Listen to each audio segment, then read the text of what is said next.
Welcome to Quickies. My videos are for entertainment purpose only. Movie के start में हम Henry नामी आदमी को देखते हैं जो अपनी न्यूली मैरिड वाइफ के साथ एक घर में आता है। उसकी वाइफ उससे बहुत ज़्यादा कम उम्र थी। अब बताया जाता है कि उसका एक बेटा भी है जो कि ब्लाइंड है। हेनरी काफ़ी रिच आदमी था। नेक्स्ट सीन्स में हम देखते हैं हेनरी अपनी वाइफ को घर दिखा रहा था।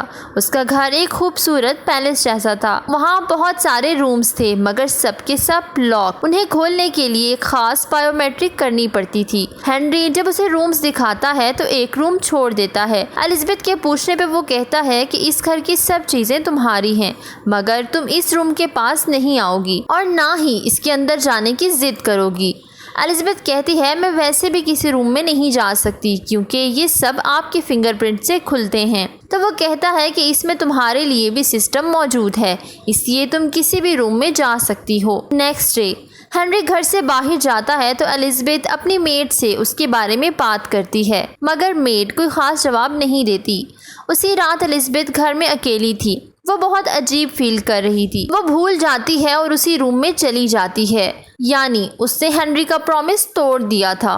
जब वो वहाँ जाती है तो अंदर बहुत सारे बॉक्सेस थे, कुछ में रेड लाइट और कुछ में ग्रीन लाइट। वो एक ग्रीन लाइट वाले बॉक्स को ओपन करती है तो वो बाहर आ जाता है। एलिजाबेथ ये देखकर काफ़ी शॉक थी क्योंकि उस बॉक्स के अंदर एक और एलिजाबेथ की डुप्लीकेट कॉपी मौजूद थी। ये देख के वो डर जाती है और भाग के बाहर आती है। भागते हुए उसे चोट लग जाती है। नेक्स्ट डे हेनरी घर आता है और एलिजाबेथ की घबराहट देख के उसे आइडिया हो जाता है कि ज़रूर ये उसी रूम में गई होगी, लेकिन वो उसे कुछ नहीं कहता। रात को जब हेनरी बेसमेंट में उस रूम की तरफ जाता है तो एलिजाबेथ डर जाती है क्योंकि उसके हाथ में एक तलवार थी। वो उस पर गुस्सा करता है और एलिजाबेथ इस बात पे अपॉलजी करती है मगर हेनरी तो बहुत ही गुस्से में था। वो एलिजाबेथ पर अटैक करता है मगर वो भाग जाती है मगर बायोमेट्रिक की वजह से सब डोर्स लॉक हो जाते हैं और एलिजाबेथ घर से बाहर नहीं जा सकती थी। वो एक रूम में छुप जाती है पर हेनरी उसे ढूंढ लेता है और मार देता है। हेनरी, उसका बेटा और मेड मिलकर उसे दफना देते हैं। नेक्स्ट सीन में एक डिटेक्टिव दिखाया जाता है जो पहले भी यहाँ आता रहता था। वो उसकी वाइफ के बारे में पूछता है तो हेनरी का एक ही जवाब था कि वो सो रही है। इस बात पे डिटेक्टिव कहता है ऐसे कैसे हो सकता है, मैं जब भी आता हूँ वो सो रही होती है। हेनरी कहता है आजकल की लड़कियाँ घर टाइम सोने के लिए ही स्पेंड करती हैं। अब डिटेक्टिव मायूस होकर वहाँ से चला जाता है। अब हमें 6 हफ्ते बाद का टाइम दिखाया जाता है जहां हेनरी दोबारा से एलिजाबेथ से शादी करता है और सारे मोमेंट्स दोबारा से रिपीट होते हैं। अब दिखाया जाता है कि किस तरह हेनरी ने उसे सारा घर दिखाया है। हेनरी का बेटा ऑलिवर अपनी मेड के साथ घर से बाहर चला जाता है। एलिजाबेथ दोबारा उसी रूम में जाती है और देखती है 4 बॉक्सेस में रेड लाइट है और एक में ग्रीन लाइट, यानी 4 एलिजाबेथ मर चुकी हैं और एक बॉक्स में जिंदा है और एक जो वहाँ खड़ी है। अब ये एलिजाबेथ भी अपनी डुप्लीकेट देखकर वहाँ से भाग जाती है। वो डर के सो जाती है।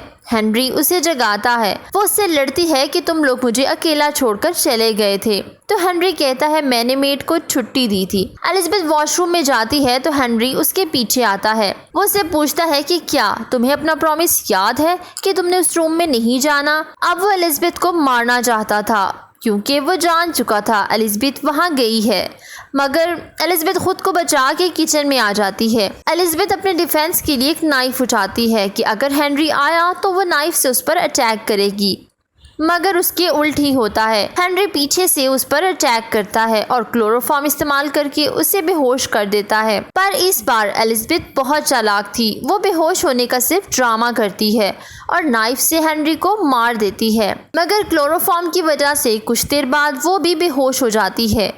होश में आने के बाद वो हेनरी के फिंगरप्रिंट्स का इस्तेमाल करके सब डोर्स ओपन करती है मगर डोर्स ओपन नहीं होते। फाइनली वो उसकी डेड बॉडी छुपा देती है और सारी जगह पे आग लगाती है ताकि इमरजेंसी कॉल के ज़रिए वो किसी की हेल्प ले सके। थोड़ी देर बाद मेड और उसका बेटा ऑलिवर घर आते हैं। एलिजाबेथ को जिंदा देख के मेड काफ़ी परेशान हो जाती है और इसी परेशानी में वो बेहोश हो जाती है। अब उसे हॉस्पिटल लेकर जाते हैं घर का दरवाज़ा खुला देख के एलिज़ाबेथ बाहर जाने लगती है तो हेनरी का बेटा उसे कहता है, अगर तुम बाहर गई तो पुलिस तुम्हें हेनरी के मर्डर में पकड़ लेगी। वो उसे कहता है कि हेनरी की डेड बॉडी को जला दो। एलिज़ाबेथ और ओलिवर मिलके उसकी डेड बॉडी को जला देते हैं। एलिज़ाबेथ पूछती है कि मैं आखिर हूँ कौन। अब वो उसे बताता है हेनरी ने तुम जैसी 6 एलिज़ाबेथ बनाई हैं क्योंकि हेनरी एक जेनेटिकल साइंटिस्ट था और तुम 5 नंबर वाली एलिज़ाबेथ हो। तुमसे पहले 4 की डेथ हो चुकी है। तभी एक कार आती है और ओलिवर उसको नहीं देख सकता था, इसलिए वो उसका कलर पूछता है। जब एलिज़ाबेथ उसे बताती है तो वो समझ आता है कि ये डिटेक्टिव की कार है। डिटेक्टिव घर आके ओलिवर से पूछता है कि हेनरी कहाँ है। इस बात के जवाब में वो कहता है एलिज़ाबेथ से पूछ लें। डिटेक्टिव उसे पूछता है कि मैं जब भी यहाँ आया मुझे पता चला आप सो रही हैं। अब एलिज़ाबेथ कहती है कि जी पहले मैं सो रही थी, आज हेनरी सो रहा है। इससे पहले वो मज़ीद इन्वेस्टिगेशन करता हेनरी का बेटा उसे मार देता है और एलिज़ाबेथ को कहता है कि यहाँ से पैसे लेकर भाग जाओ। एलिज़ाबेथ पैसे रख रही होती है तभी ओलिवर उसके पास एक डायरी लेकर आता है और बातों में लगाकर उसे लॉक करके चला जाता है। वो उसे डोर ओपन करने का कहती है मगर उसकी हेल्प के लिए कोई नहीं आता। एलिज़ाबेथ के पास जो डायरी थी वो हेनरी की मेड की थी। अब उसे पता चलता है कि वो एक बायोलॉजिस्ट है और उसे हेनरी हेल्प के लिए लाया था। उसकी रियल वाइफ की डेथ हो चुकी थी। वो उसे वापस से लाना चाहता था, इसलिए उसने अपनी वाइफ के सेल्स से 6 क्लोन क्रिएट किए। अगर उनमें से 2 क्लोन्स के ब्लड में वही डिसऑर्डर था जिसकी वजह से उनकी डेथ हो गई। तभी हेनरी की मेड हेल्प के लिए आई। 2 साल रिसर्च के बाद वो उन डिसऑर्डर्स को ख़त्म करने का तरीका ढूंढ लेती है। इसके बाद 3rd एलिज़ाबेथ को चेंबर से बाहर निकाला गया मगर ये ज़्यादा टाइम नहीं रह सकी क्योंकि उसे भूलने की बीमारी थी और वो घर से भाग गई। तभी उसे रास्ते में डिटेक्टिव देख लेता है और दोबारा उसे हेनरी के पास ले आता है। अब उस डिटेक्टिव को हेनरी पे शक हो गया था और बार बार उसके घर के चक्कर लगाता था। अब हमें प्रेजेंट में दिखाया जाता है जहां एलिज़ाबेथ रूम में लॉक्ड है। ओलिवर आता है और डोर ओपन करता है। एलिज़ाबेथ बड़ी चालाकी से उसे बांध देती है। वो घर से बाहर जाने लगती है मगर ओलिवर ने तो उसे गलत पासवर्ड दिया था।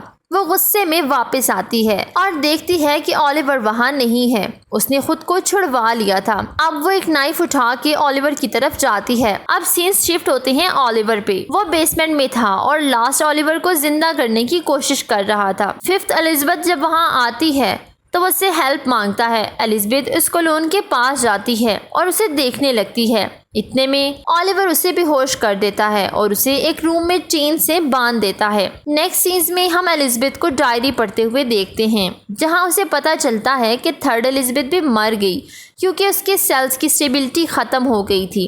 इसके बाद हम देखते हैं हेनरी और मेड उसके सेल्स को जिंदा रखने के लिए सेल्स को स्टेबल कर रहे थे। अब सीन्स दोबारा प्रेजेंट में आते हैं। ओलिवर एलिज़ाबेथ के पास आता है और उसे पूछता है क्या मेरे बारे में भी कुछ लिखा है। तो वो कहती है कि अभी तक तो मैंने ऐसा कुछ नहीं पढ़ा। ओलिवर उसे बताता है कि मैं हेनरी से बहुत शदीद नफ़रत करता हूँ क्योंकि उसी ने मुझे ब्लाइंड किया है। एलिज़ाबेथ अब आगे डायरी पढ़ती है जहाँ उसे पता चलता है हेनरी ने अपनी वाइफ के साथ साथ अपना भी एक यंग क्लोन बनाया था और उसका यंग क्लोन ओलिवर है। ये सुन के ओलिवर कहता है कि मैं तो उससे नफरत करता हूँ। ओलिवर जब पास आता है तो वह दोबारा उससे घर का पासवर्ड पूछती है। इस दफा वो उसे सही कोड बता देता है। अब 6th एलिज़ाबेथ वहाँ आ जाती है और वह 5th एलिज़ाबेथ को मारना चाहती थी। वो उसे बताती है कि कैसे हमारा यूज हुआ, लेकिन 6th एलिज़ाबेथ कुछ भी सुनने को तैयार नहीं थी। ओलिवर 6th एलिज़ाबेथ के पास जाने वाला था कि 5th उस पर अटैक कर देती है। 6th एलिज़ाबेथ को कुछ समझ नहीं आती और वो फायर करती है जिससे ओलिवर की ऑन स्पॉट डेथ हो जाती है और 5th एलिज़ाबेथ इंजर्ड हो जाती है। 6th एलिज़ाबेथ डर चुकी थी। जब वो ओलिवर के पास आती है तो इस बात का फ़ायदा 5th वाली एलिज़ाबेथ उठाती है और घर से भागने लगती है। तभी 6th एलिज़ाबेथ आके उसे शूट कर देती है। मरते हुए वो उसे कहती है कि तुम मेड की डायरी जरूर पढ़ना। अब 6th एलिज़ाबेथ डायरी पढ़ती है तो उसे सारी सच्चाई का पता चलता है कि हेनरी की रियल वाइफ उसकी सारी बातें मानती थी और क्लोन्स यानी एलिज़ाबेथ ने उसकी बातें नहीं मानी। इसी वजह से वो उन्हें मारना चाहता था। लास्ट में हम देखते हैं कि मेड उसी घर में वापस आ चुकी है और एलिज़ाबेथ वहाँ से जा रही होती है। इसके साथ ही मूवी एंड हो जाती है। Please don't forget to subscribe, follow my social handles. Thank you for watching.